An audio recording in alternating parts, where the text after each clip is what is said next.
ہم تو نیک ہیں, ہم تو عاشق رسول صلی اللہ علیہ وسلم ہیں, ہم تو رب کے مطیع بندے ہیں. اگر ایسا نقطہ نظر لوگوں نے اپنا لیا تو ہمارے نبی علیہ السلام فرماتے ہیں یہ لوگ معاشرے کی تعریف سے بے خبر ہو گئے ہیں, اور ان لوگوں کو معاشرتی اسلامی جو کردار تھا اس کا پتہ نہیں رہا. اب جس وقت معاشرہ ڈوبے گا تو یہ صوفی بھی نہیں بچ سکیں گے, یہ صالح بھی نہیں بچ سکیں گے, یہ پرہیزگار بھی نہیں بچ سکیں گے, برابر کا عذاب ان کو لینا پڑے گا. اس واسطے ہمارے نبی علیہ الصلوۃ والسلام نے واضح کر دیا کہ جب بھی معاشرے کے اندر کہیں بدی ہو, ملت کی کشتی میں کوئی سراغ کر رہا ہو, فرمایا حق پرست ہو, تمہاری صرف یہی ڈیوٹی نہیں کہ کہتے رہو کہ ہم نے نہیں کیا, ٹھیک ہے تم اچھے ہو, تم نے نہیں کیا, مگر شریعت نے تم پہ لازم کر دیا ہے کہ جہاں ہو رہا ہے اس سوراخ کو بند بھی کرنا ہے. اول تو ہونے نہیں دینا, اگر کوئی کر جائے تو اس کو بند کرنا ہے, پھر خود بھی بچو گے اوروں کو بھی بچا لو گے. چونکہ اسلام میں اپنے ساتھ اوروں کا جو فائدہ ہے اس کو بھی ملحوظ خاطر رکھا گیا ہے. جہاں دعا اپنے لیے وہاں دعا اوروں کے لیے بھی ہے, جہاں پسند کی چیز اپنے کے لیے وہاں اپنے بھائی کے لیے بھی ہے. اس واسطے سید عالم نور مجسم شفیع معظم صلی اللہ علیہ وسلم نے اصلاح معاشرہ کا جو فرض تھا اس کو اس مثال میں واضح کر دیا. اور اگر کوئی کوتاہی کر رہا ہے تو وہ دوہرا ظلم کر رہا ہے, اپنے اوپر بھی کر رہا ہے اوروں پہ بھی کر رہا ہے. اور اگر کوئی اصلاح معاشرہ کی کوشش کر رہا ہے وہ دوہری نیکی پا رہا ہے, اپنے لحاظ سے بھی نیکی پا رہا ہے, اوروں کے لحاظ سے بھی نیکی پا رہا ہے.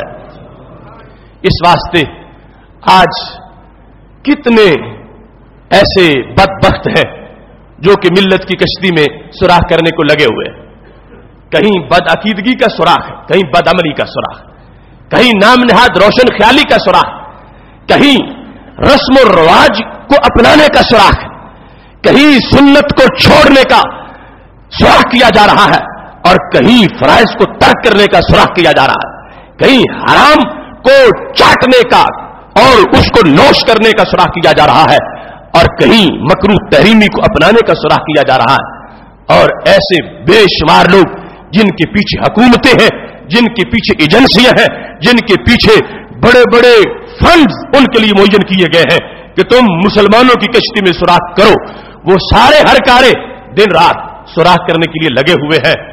ادھر وہ اپنا کام کر رہے ہیں, ادھر مدینے والے اپنا کام کر رہے ہیں.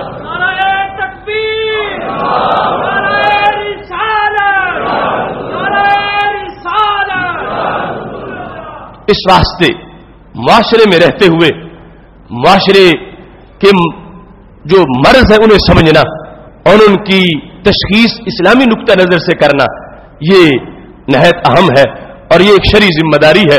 اگر ہم اس طرح متوجہ نہیں ہوں گے, کل ہم سے پوچھا جائے گا کہ تمہارے ہوتے ہوئے سوراخ ہوتا رہا, تم نے ہاتھ کیوں نہیں پکڑا, تم نے سوراخ کرنے والے کو کیوں نہیں سمجھایا, تم نے اس کی غلط فہمی کیوں نہیں دور کی, تم نے اس کو جا کے دلائل کیوں نہیں دیے, تم نے اس کو یہ کیوں نہیں بتایا کہ سوراخ کرنے سے خود بھی ڈوب جائے گا اوروں کو بھی ڈبو دے گا. یہ دوسرے لوگوں پر حق بنتا ہے, اور اسی امر بالمعروف اور نہی عن المنکر سے تعبیر کیا جاتا ہے. اس بنیاد پر اصلاح معاشرہ کے لحاظ سے یہ ہے کہ ہر قسم کا جو سوراخ ہے اس کی حیثیت کو سمجھا جائے. اگر عقیدہ کی بنیاد پہ لوگوں کو گمراہ کرنے کی بات ہو رہی ہے تو اس کا بھی علاج کیا جائے, اور اگر عمل کے لحاظ سے لوگوں کو بے راہ روی کا مرتکب بنایا جا رہا ہے تو اس کا بھی پورا مواخذہ کیا جائے, تاکہ ان لوگوں کو سمجھا کے ان کی منت سماجت کر کے جو سوراخ کرنے میں لگے ہوئے ہیں ان کو پیچھے ہٹا کے ملت کی جو کشتی ہے اس کو سوراخ سے بچایا جائے گا, پھر سفر سلامتی سے ہوگا. اور اگر سوراخ ہو گیا تو پھر پانی داخل ہو جائے گا, پانی داخل ہو گیا تو پھر سینمے والے نہیں مریں گے, مسجد والے بھی مر جائیں گے. اس وقت مجموعی طور پر امت میں عذاب آ جائے گا. یہ بھی نبی علیہ الصلوۃ والسلام نے فرما دیا, فرمایا جب عقاب آئے گا تو سب پہ آ جائے گا. آگے قیامت کے دن اپنی اپنی نیتوں پہ اٹھیں گے کہ اچھی نیت میں کون جا رہا تھا بازار میں جو مارا گیا, اور بری نیت میں کون جا رہا تھا وہ آگے جا کے ہی ہوگا. لیکن آزمائش کے وقت سب مشترکہ طور پر ان پہ آزمائش آ جائے گی. اس واسطے ہمیں لازم ہے کہ ہم ایسی قوتوں کو اچھی طرح پہچان لیں جو ملت کی کشتی میں سوراخ کر رہی ہیں, اور پھر اپنے آپ کو اس سے بے خبر نہ رکھیں, کبوتر کی طرح آنکھیں بند کر کے ماحول سے نہ بیٹھیں. جہاں سوراخ ہو رہا ہے ان مجرموں کی نشاندہی کرنا, ان کے ہاتھ روکنا, ان تک بات پہنچانا, انہیں سمجھانا اور ان کے لیے اہتمام کرنا اور اگر کہیں چھوٹا موٹا ہو چکا ہے تو اس سوراخ کو بند کرنے کی کوشش کرنا یہ معاشرے میں رہتے ہوئے ہماری ذمہ داری ہے. اگر معاشرہ چھوڑ کے بھاگ جائیں، جنگلوں صحراؤں میں چلے جائیں، تو پھر تو کھلی چھٹی مل جائے گی سوراخ کرنے والوں کو کہ جو چاہے کر لیں. اس واسطے میرے نبی علیہ السلام نے فرمایا تم نے ماحول میں اندر رہنا ہے، لوگوں کے تانے بھی سننے، لوگوں کی گالیاں بھی سننی ہے، لوگوں کی گولیوں کا سامنا بھی کرنا ہے، لوگوں کے جو جملے ہیں ان کے سامنے اپنے آپ کو پیش کر کے لوگوں کے دھکے بھی برداشت کرنے ہیں، لیکن پھر بھی یہ کہتے رہنا ہے کہ امت کی کشتی میں سوراخ نہیں ہونے دیں گے. سوراخ کرنے والوں کو روکنا ہے. یہ معاشرے میں رہ کر ایک مومن کا کام ہے جس کی بنیاد پہ اس کے سردار ہونے کا پتہ چلتا ہے کہ یہ وہ لوگ ہیں جو امت کی سرداری کو بچانے والے ہیں. محترم سامعین حضرات، آج ہمارا امتحان یہ ہے کہ اصلاح کا لفظ یہ بھی معاذ اللہ اختلافی ہو گیا. کچھ چیزیں ایسی ہیں کہ جو اصلاح نہیں ان کو اصلاح کہہ دیا جاتا. اصلاح کا لفظ عربی زبان کا لفظ ہے اور اس کے مقابلے میں لفظ فساد ہے. اللہ فرماتا ہے واللہ لا يحب الفساد. رب فساد پہ راضی نہیں، رب فساد پہ راضی نہیں. اللہ اصلاح چاہتا.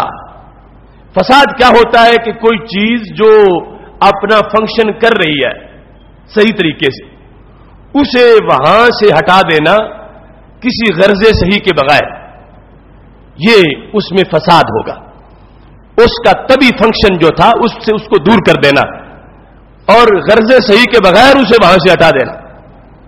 عام لفظوں میں یوں بھی سمجھتے ہو کہ سالن پکا کے رکھا ہے اور اس میں بدبو پیدا ہو جائے تو یہ اس کا فساد.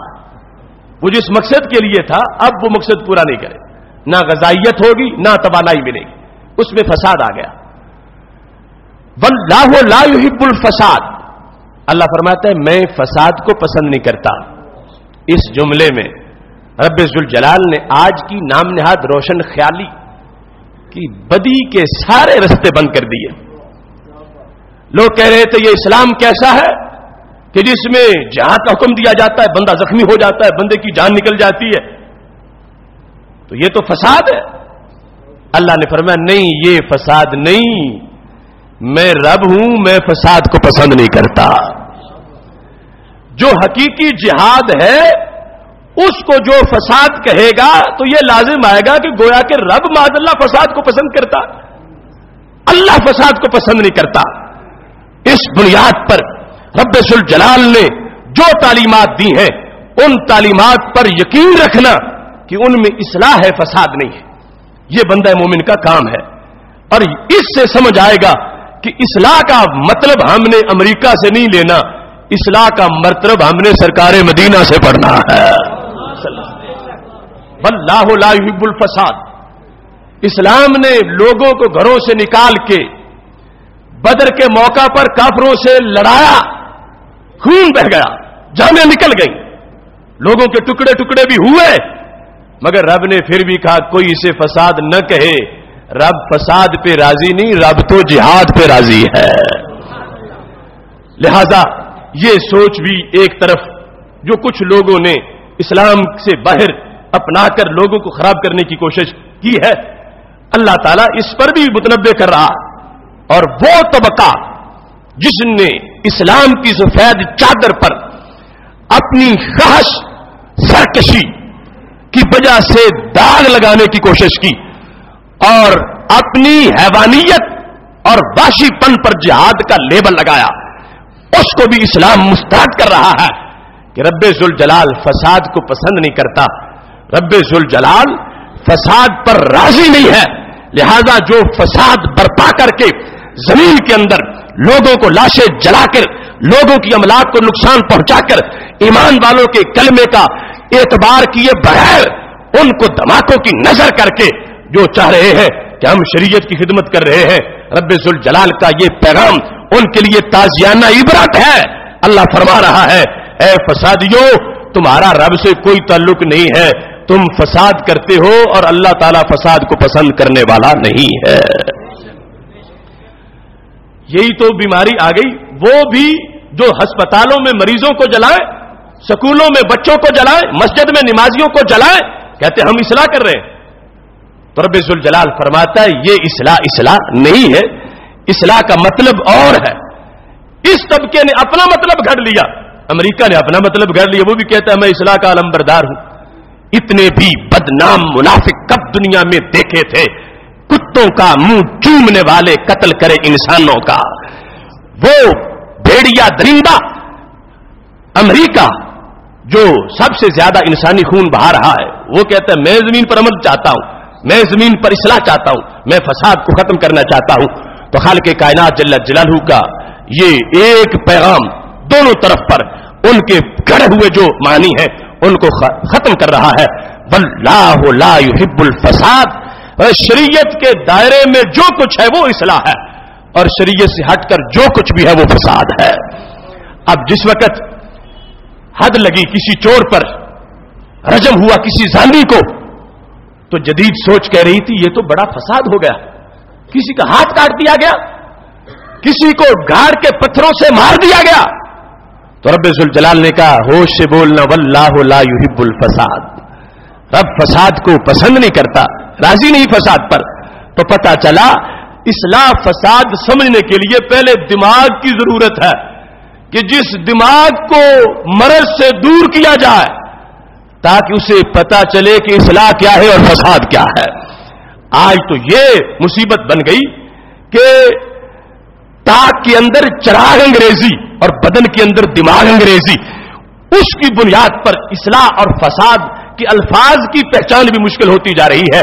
تو شریعت مطہرہ نے واضح کر دیا کہ رب ذوالجلال سے بڑھ کر انسان کے ساتھ کسی کو پیار نہیں ہے.